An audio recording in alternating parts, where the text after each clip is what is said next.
Vigilante War, Case 002, Permission to Collect. The concierge slid the final contract through the small window of the bullet-riddled ballistic glass of the Rancor Suites Budget Microeconomy Hotel. A signature here shall complete our transaction, Mr. Rayner, the android cooed. Dax Rayner wasn't the reading type, and all the fine print gave him a headache.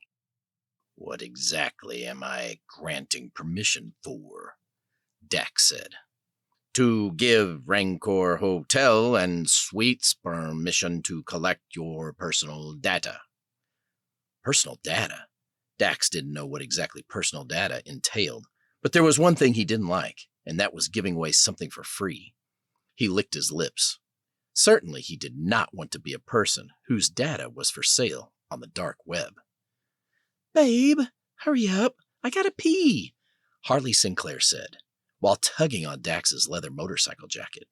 He kissed her, and she took 4 steps over the checkered black and white marbled floor to gaze through the floor-to-ceiling window with a stunning view of the Gangnam River. With a huge sigh, Dax's energy shifted. He relaxed a bit and smiled. Just moments ago, Harley twirled in her leather skirt and jaguar fur coat when she entered the marbled lobby of the Ambassador Suites Hotel. 5-star ratings. Only 4 murders in the past month. And the food was less than 10% plastic. Dax didn't care about all the fancy adornments. He just wanted a place to get drunk and get laid. But Harley was his sweetheart. Just like the freshly inked tattoo on his shoulder read. Sure, they'd just met 2 hours ago, after he'd hacked an ATM outside a gas station in Shinjuku Station Heights in Japan. But when she jumped the vacuum tube with him to Hong Kong, he knew this girl was the one. They really connected, and he loved risk takers, especially those who took risks for love. Life moved fast, and he didn't want to miss out on it. Hell, she better be the one, Dax thought. I'm running out of ink on my arm. Now, with a virtual wallet full of altar coins, the only thing stopping Dax from consummating his new love affair was the last of several dumb contracts he'd have to sign. Every one of those contracts seemed standard, but for some reason, the one marked permission to collect user data gave Dax pause. The AI played Mozart on the grand piano behind him as Dax peeled a few bills out of his wallet and gave them to his girlfriend. He nodded over to the claw machine at the back of the lobby. Why don't you go and see if you can get a surprise, sweetheart? Dax drew the .45 Magnum he kept tucked behind his waistband and set it on the counter. The heavy clunk on the marble counter even made the robot give it a second glance. And what do you need my data for? He asked. His eyes scanned the face of the machine, searching for a tell, but the damn androids never had any. User data is collected to provide better services to the customer. We try to make each user's experience unique, he added. Damn emotional reading programs on these blasted machines, Dax thought. It must have read my feelings as nervous. Unique. Yes, the machine assured. The next time you're here, your experience will be much better. You never know. You might be pleasantly surprised. Something about the way the android smiled at him gave Dax the creeps. And it wasn't Dax's normal disdain for androids. He drew back a bit from the counter and sighed. Oh my God! Oh my God! Dax glanced over at Harley, who was trying her luck over at the claw machine at the other end of the lobby. And while she was busy staring at all the prizes, Dax stared at her achingly long legs. Dax, being an aspiring poet himself, tried to think of a line about fishnet stockings and Harley being a catch. It didn't come to him. He picked a mint off the counter, unwrapped it, and stuffed it into his mouth. The claw machine dropped into the bin a glossy box with a question mark logo. It reminded Dax of the old, worthless mystery boxes he wasted his money on as a kid. That was back when his sister still spoke to him. But maybe that's why he liked Harley. She still had a youthful innocence to her ways. Something Dax would never get back. No, the world had crushed that from him. Harley squealed as a prize dropped into the catch bin. She reached down, opened up the box, and held up her prize.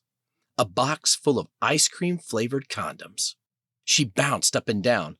"Look what I won, babe!"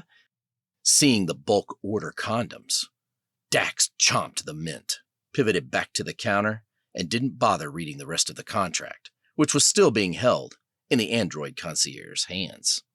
He signed along the dotted line with an X and rushed over to his new girlfriend to congratulate her. They disappeared into the elevator, giggling the entire time. The moment Dax stepped into the 48-square-foot standard single of the micro-budget suites, he was pleasantly surprised. Wanting the occasion to be special, Dax splurged on the room with the view. So he dashed to the window and tore open the curtains, revealing a cosmic galaxy of red neon signs below. Dax hopped on the aquamarine sheets of the Sleep Number smart bed and flipped on the television. Immediately, he was confronted by a dozen pop-ups appearing on the digital display. Do you grant Rancor Hotel and Suites permission to access your photos, videos, messages, phone calls, credit card purchases, tax statements, and social media posts over the last 5 years? Do you grant Rancor Hotel and Suites permission to collect DNA samples and or bodily fluids left on the premises? Ugh, Dax sighed. Agree. In a frenzied blur, he clicked away the rest of those annoying agreements and finally got access to the television. Lord, you need 5011 agreements before you can use anything around here. Next thing you know, they'll be asking for a credit card number just to use the goddamn hairdryer. Attempting to set the mood, Dax tried to find the pay-per-view porn channel with some steamy 2-on-1 action. Or maybe some light android bondage. The easy stuff. Nothing too risque. Harley appeared like a classy girl after all. But as he switched through the channels, Dax stumbled upon a news channel of all things. And that's when he saw the riots breaking out across multiple cities, across the country. On the screen, armored police vehicles and officers in riot gear flooded the streets. Harley, who was taking a leak in the bathroom with the doors open, shouted, "What's that?" "Nothing. Some kind of riot," Dax replied, reading the scrolling captions at the bottom of the screen. And as a masked rioter hurled a Molotov cocktail at a police line in riot gear, said, "They're calling it the Vigilante Wars." Dax wondered if Harley was the type of girl to throw a Molotov. If she wasn't, he could live with it. But he'd always wanted a dame who would be by his side if things went to shit. Probably too classy, Dax whispered to himself. Dax heard the last drops of Harley's urine tinkling into the bowl, then the toilet flushing. She came into the room, seemingly more interested in watching the violence on television than hiking her skirt up. "Oh, my goodness! Is that happening in real life?" Dax cut off the tube and quickly replied, "You know what they say.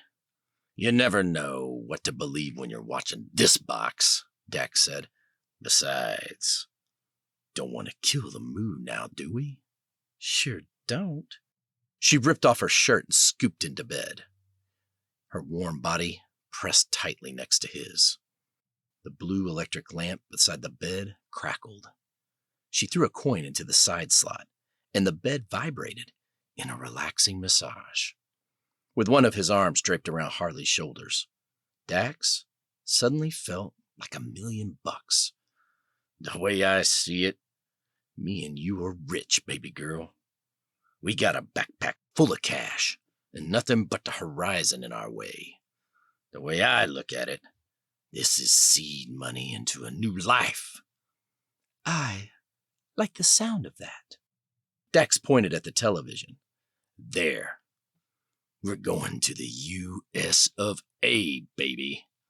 A glare of confusion crossed her face. Why would you want to go there? Are you kidding me? That's primo catastrophe. Everybody needs water during martial law, don't they? They need bullets. The way I see it, we get to the good old land of the free, buy ourselves a neat little cache of munitions, and then sell it to the highest bidder. We're gonna be arms dealers? Arms dealers, Dax replied. Sure looks horrible, she added, glancing at the screen where a protester lifted another off the ground as the police advanced. That's the thing about people, he offered. They can be both horrible and wonderful, sometimes at the same time. Dax cracked open a bottle of vodka. He must have liked Harley a bunch. Usually, he didn't touch the stuff. He was a whiskey man through and through. This girl, Dax thought, she's my lottery ticket out of this hellhole.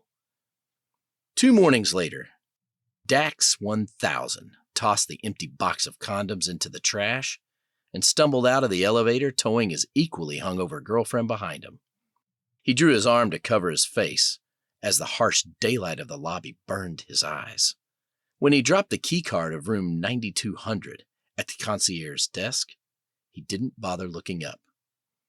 That'll be an additional $3,200 of in-room entertainment, including the exotic dancers, amphetamines, and lubricants delivered to your room. Oh, and of course the minibar, which you emptied, I might add. Kudos to you, sir, for your, may I say, enduringly strong liver.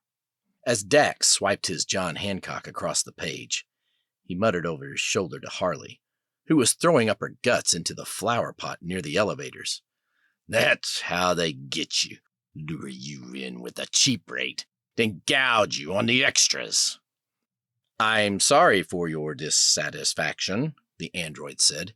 If you upgrade to a Rancor Suites Platinum membership, I can gladly give you additional comp rooms. Dax glared at the complaint card. For once, his desire to set this glorified cashier overpowered his desire to exit the hotel and find the nearest bush to hurl up his free continental breakfast. No, I don't think I will. As soon as Dax stepped out of the hotel doors, with the smog in his face and his girl on his arm, he felt the weird sensation of being watched. A taxicab ambled by on the road. Its many billboards sitting atop its roof flashed a one-time sale of Staymax erectile dysfunction medication. The spokesperson, a greaseball with slicked back hair, called out to Dax. Dax, based on your medical history, you've visited the doctor for erectile dysfunction medication 3 times this year. Are you happy with your current medical provider? Face flushing with embarrassment, Dax felt himself shrinking. How the hell does this dumb cab know my personal business? Dax's eyes darted to Harley, who overheard every word. She rubbed his back reassuringly. It happens to everyone, baby cakes. I got no complaints. Dax shrugged it off. Right. They must have gotten me confused with someone else. They strolled the sidewalk, passing street vendors hawking all kinds of illicit goods. They all seemed to know Dax on a first-name basis. Dax, new rounds for your 45? Dax glared at him crooked. How'd he know I'm packing? Dax spun. Billboards, posters, anything with a digital display swiveled in his direction, following him with their glowing digital faces. They were taunting him. Their faces beamed embarrassing ads, which followed him wherever he went. Honey, your hands are sweaty, Harley said as she let go of his hands. They were sweaty, and it added to his frustration. Dax thought the whole damn thing was a setup, like being on one of those gag comedy shows he'd seen on TV. Dax glanced, searching for the cameras, but nothing seemed to appear.